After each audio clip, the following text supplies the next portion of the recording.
All right, I'm probably going to get a lot of comments for this because this video is called Animation and Qlab does not do animation. However, I don't know why they didn't call it an animation cue because that's what it is.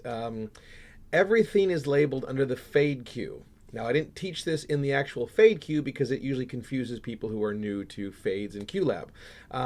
There is different types of ways of fading. Just fading in or out, or actually moving the item in or out, or doing a numerous amount of different possibilities. So I consider this animation because I'm animating the logo, I'm moving it, I'm doing animation. So that's what I'm going to show you how to do, is how to animate certain things on your screen using the fade cue. So I'm going to show you really simple ways of doing this. We have here a brick wall graphic. And if I fire that, you can see the brick wall right here. It just pops in. However, there's a few different times in my show where I want to create a different thing than just having it appear. I want to have it move in or out, especially with photographs and things like that. So we can do that by coming down here and change it to custom geometry, because you need to be able to move the item around. And if it's full surface, you can't move it. Full surface, you cannot move it.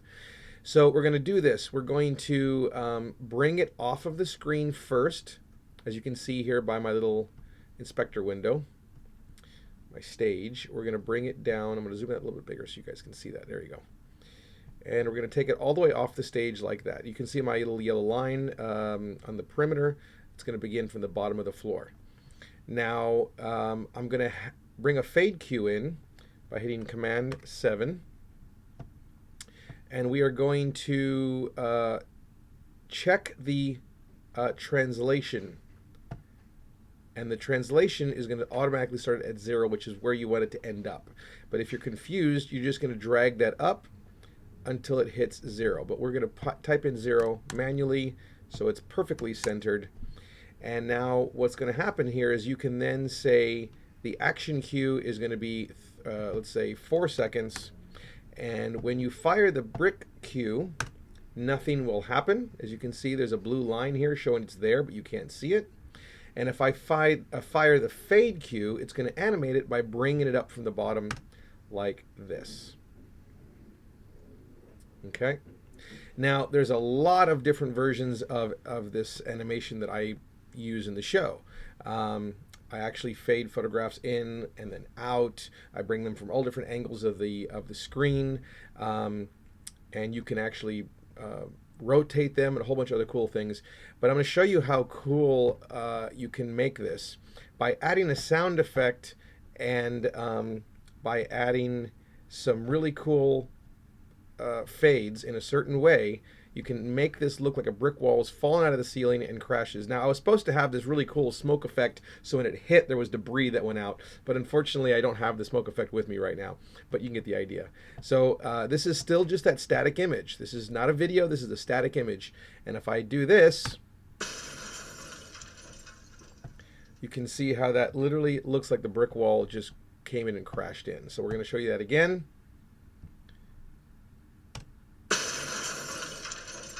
That's pretty cool.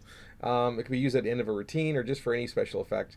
To show you what I did, I'll actually make a template online that you can download this exact same template and copy it and then mess with it as well.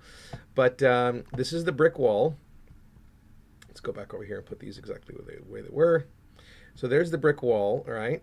And as you see, I started the brick wall off of the screen to the top, okay? The next cue that I added was a fade cue, and I did the translation to 0, so it came all the way to the center of the stage. And then the next cue, I did a little bounce. I have it come down, and then I have it bounce once before it crashes. So I brought it up about, I don't know, 1/8 off the bottom, a couple inches. And then immediately following that, I had it go back down to 0 again. What, that's supposed to be 0. Okay. And then, of course, you have the sound effect, which kind of sells the whole thing. So if you look in the timeline, this is the actual image. Then there is the original fade where it drops and crashes. And then as soon as it hits the floor, it lifts up again with this fade right here, and then lifts and then slams down again with the second fade. So if you fire it again, it looks just like this. Now, there's also some differences on the way that the brick wall comes in by what type of fade you choose. So we're going to go down to the very first one I did, the simple just moving the image in. If you go here to curve shape, you have an S curve, you have a custom curve, parametric curve, and then a linear curve. Those curves, if you are familiar with fades, will change drastically the not only the audio but the video in this case, how it comes in. So I'm going to show you the differences just so you get an idea. The S curve, it kind of brings that in really nice through like a start, and it slows down nice and slow and just enters it like that. We're going to fit that so you can get a better image. The linear curve is not going to have a smooth beginning and smooth ending. It's just going to go from beginning to end full. There's no smooth motion at all. We can click that right now and put that on a linear curve, and you can see it's just going to go same exact speed all the way in until it stops, just like that. That's the same exact timing, by the way. I didn't change the timing. All I did was change the curve. It just divided the speed from the very beginning to the very end, and it didn't fluctuate speed at all in the middle like the other one did. So once again, S curve looks like this.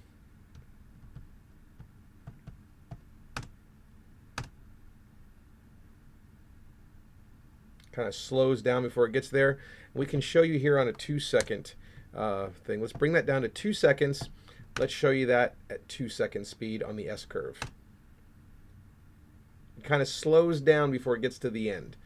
And then you have, if I change that to a linear curve, you're going to see it goes consecutively the same exact speed from beginning to the end.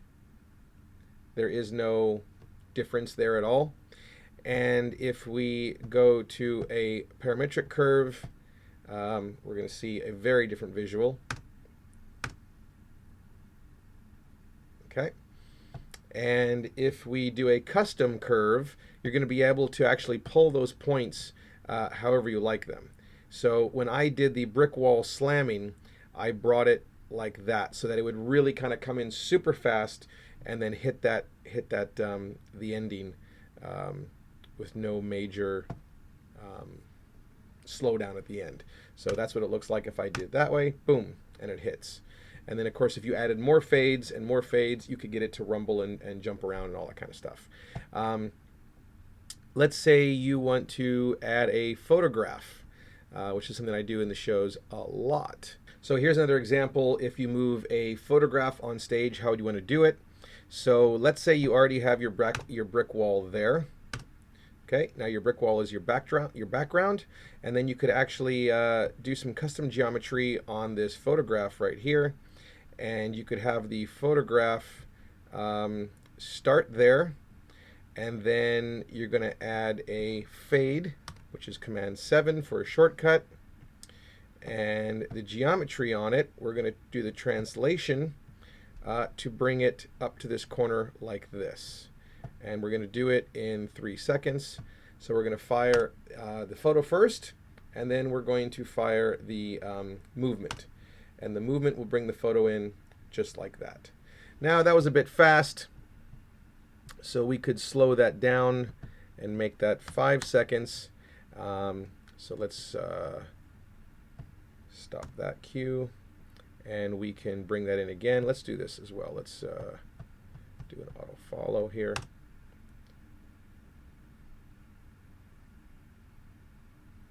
It kind of brings it a little bit slower, but we can do more with it. We can actually have the opacity come from 0 up as it's coming in also, which looks really nice.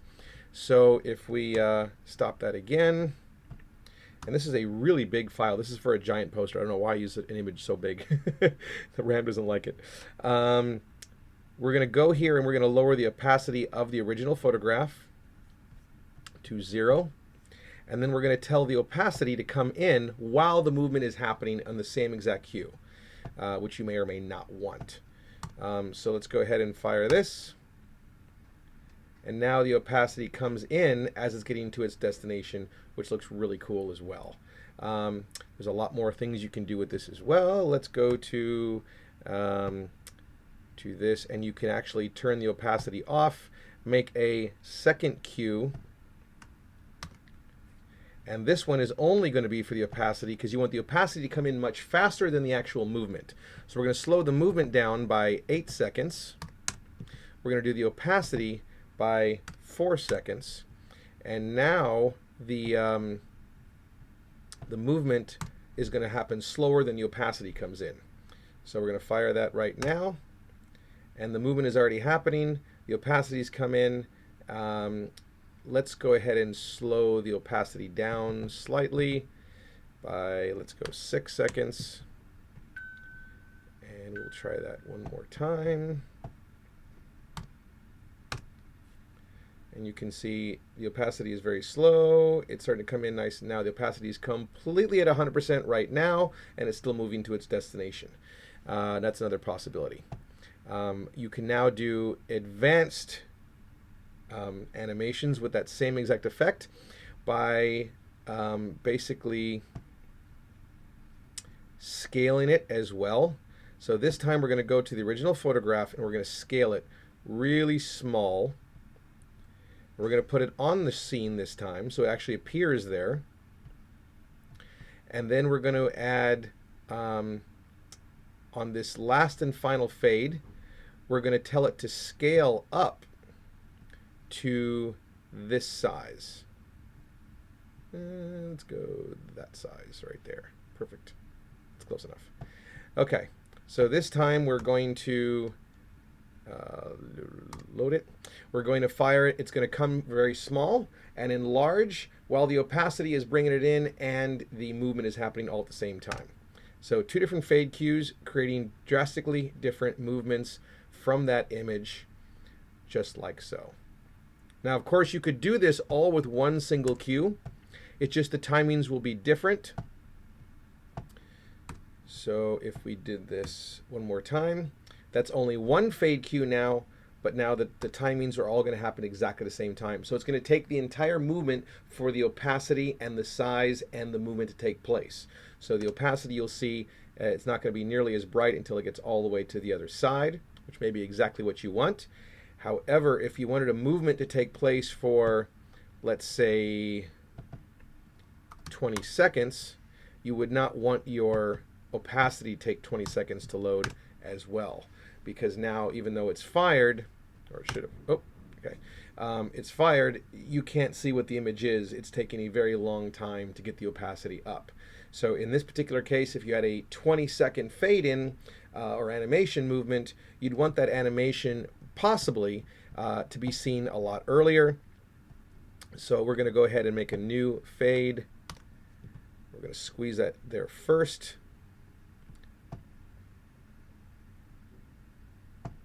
We are going to do opacity 100%, and we're going to do it at, yeah, 3 is good there. So once again, I'm not using group cues just for demonstration purposes, but all this stuff normally would happen in a group cue, and I would do all the timings how I like it. Okay, so this time the opacity is going to come in only 3 seconds, and the movement is going to continue to happen over 20 seconds, including the enlargement of size. So we're going to fire that right now, and there your opacity is all the way up, and now the movement and the scale is happening over a 20-second period.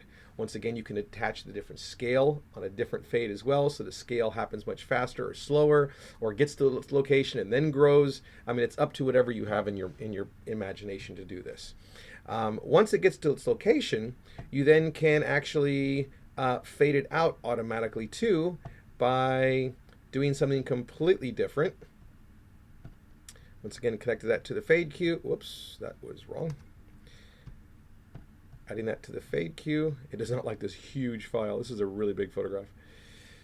All right, so we're going to do this. We're going to do a rotation, and we're going to spin out and fade out on my cue. Okay, so check this out this time. We're going to do a load cue here. We're going to make this a little bigger so you can see it. We're going to fire that.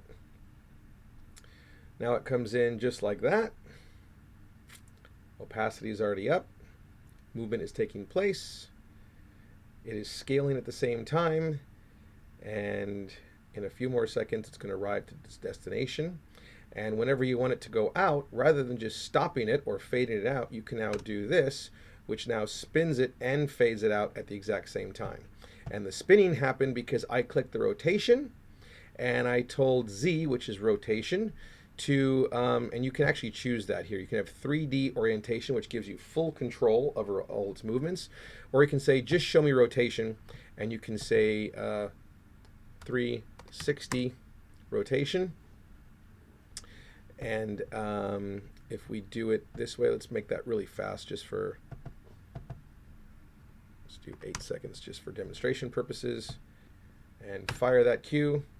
It's going to come in pretty quick this time, and this time the fade, the photograph is going to spin on its way out.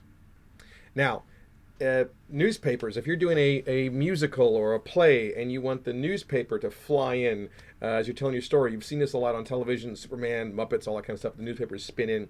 You can do that very easily by taking your image, and you could, we're going to copy that, make a new one. Taking your image, we're going to put it in the center of the screen this time, okay?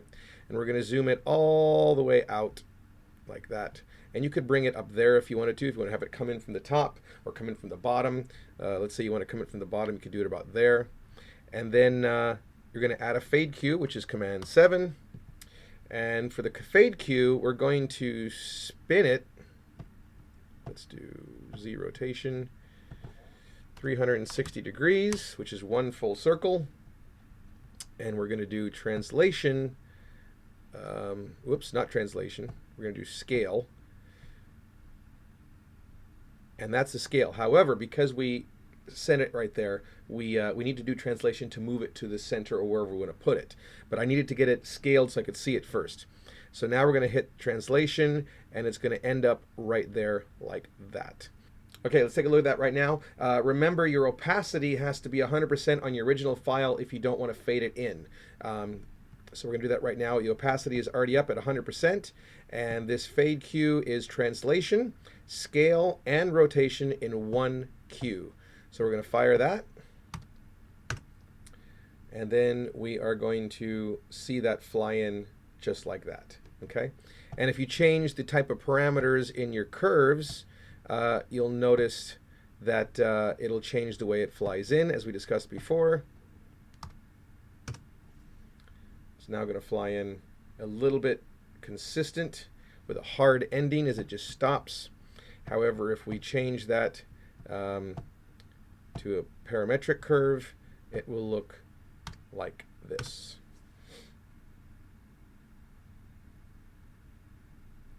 And of course, if you change your speed, it's going to look maybe a little bit faster. I'm going to bring it down to 2 seconds.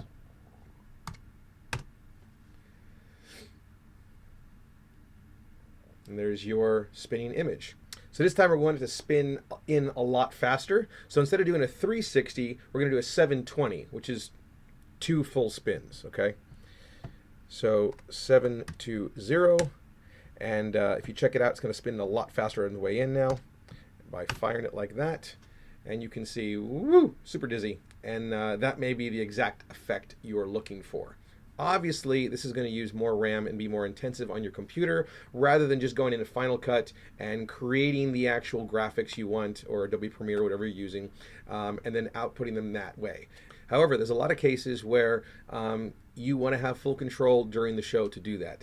My finale routine has about 80 different segments that fly in and out to help tell the story. And to this day, I have never made a single video, even though it would make my life a lot easier, just because when I get to venues with multiple surfaces and multiple screens, I can change them to make them the right size that I want, and I have full control live rather than doing it in post-production and never having any control over it after it's been made, other than redoing it all over again. Another thing I wanted to add to this is that when it comes to logos and PNG files, you have a lot more possibilities as well.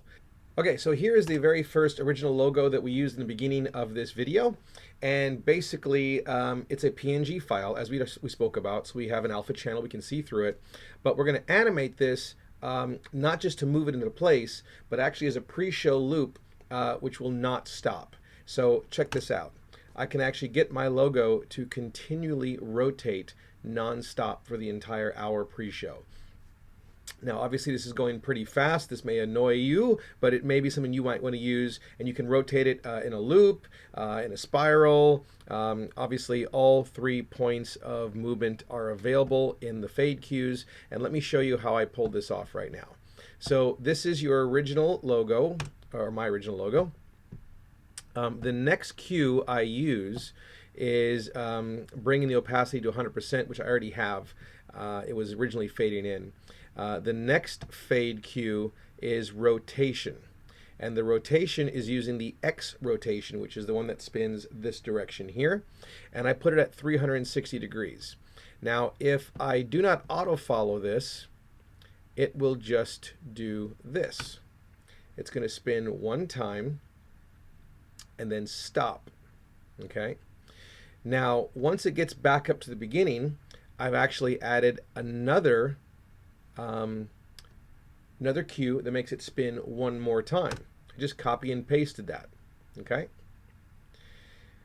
And then this time when it finishes, as you can see here, I have an auto follow cue, which when it finishes, it goes to a start cue. The start cue tells it to jump back up here and fire the rotation cue once again. So check out how this all plays together. You can see here as I get ready to fire that, it's going to fire this cue, and it's going to go through each one of these auto follows. It's going to go back over here, and it's going to do that one more time and jump back up to the top. Yep, does it again, and then one more rotation. It's going to go down here and immediately jump at the end of this cue, hit start cue, and jump back up to the top. And it's going to keep just looping over and over and over again. Now you could change that loop to where it rotates the other direction by going down here and choosing a Y rotation. And just for fun, let's take a look what that does. And once again, it's at 360, so it does a full spin. And now it spins this way this time. So you can then, of course, go in here and change the Y rotation to a Z rotation, which will now spin it the opposite direction. That's really all it is to it. All you have to do to mess around with it is get your curve shape properly. And I put a linear curve on this so that there was no speeding and slowing down. It's one consecutive movement the entire time. And of course, you can put all this into a group, so you fire the group and it just happens inside the group, so you can move that logo wherever you want. But that's a really good way of animating a logo in drastically different forms. Another cool thing is you can do the same exact thing with the text. So let's go ahead and make a new text. And text is where again? I've lost it. I need sleep. Okay, here we go, text.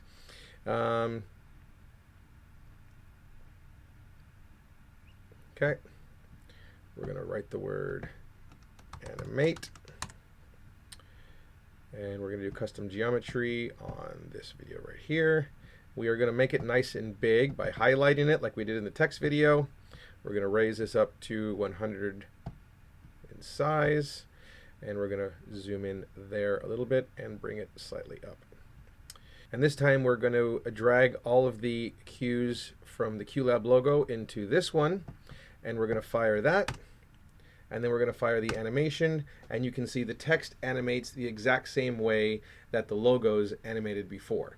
You can spin them around, drag them in, bring them from the bottom, bring them from the sides, bring the opacity in, whatever you'd like to do. Now it did stop, it didn't continue to happen because I didn't put a start cue to have it go back to the top. But you can put a start cue there, which will start it over and over and over again. So once again, you can animate photographs, animate video, animate text, all by using the fade cue. All right, so have fun with that. There's a lot of possibilities there, and I hope you can put this in your shows.